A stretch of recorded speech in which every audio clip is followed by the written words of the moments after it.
വിരളമായി കണ്ടുവന്നിരുന്ന amoebic മസ്തിഷ്ക ജ്വരം കേരളത്തിൽ ആശങ്കയാകുന്നു.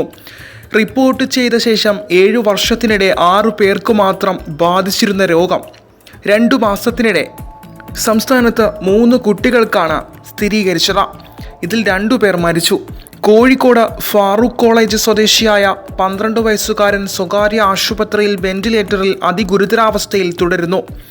മെയ് 21-ന് മലപ്പുറം മൂന്നിയൂർ സ്വദേശിയായ 5 വയസ്സുകാരിയും ജൂൺ 16-ന് കണ്ണൂരിൽ 13-കാരിയുമാണ് അമീബിക് മസ്തിഷ്ക ജ്വരം ബാധിച്ചു മരിച്ചത്. ഇതിൽ 5 വയസ്സുകാരി കടലുണ്ടിപ്പുഴയിലും മറ്റു 2 പേരും കുളത്തിലും കുളിച്ചതിനെ തുടർന്നാണ് രോഗബാധയുണ്ടായത്.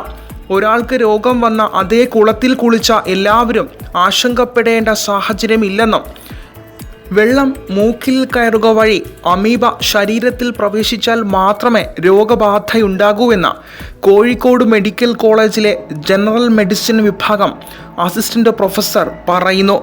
ജലാശയങ്ങൾ വലിയ തോതിൽ മലിനമായി കൊണ്ടിരിക്കുന്നതാണോ കാരണമെന്ന് പറയാനാകില്ലെന്നും കാലാവസ്ഥ ഉൾപ്പെടെ ഒട്ടേറെ കാര്യങ്ങൾ ഇത്തരം രോഗങ്ങൾ വർദ്ധിക്കാൻ കാരണമാകുന്നുണ്ടെന്നും അദ്ദേഹം പറയുന്നു. റിപ്പോർട്ട് ചെയ്ത സ്ഥലത്തെ ഉറവിടത്തിൽ നിന്ന് മറ്റൊരാൾക്ക് രോഗം റിപ്പോർട്ട് ചെയ്തിട്ടില്ലെന്ന് രാമനാട്ടുകര കുടുംബാരോഗ്യ കേന്ദ്രം മെഡിക്കൽ ഓഫീസർ ഡോക്ടർ സുമംഗല പറഞ്ഞു.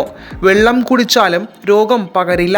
രക്ഷപ്പെടാൻ സാധ്യത 3% മാത്രമാണ്. News desk Mallu 1.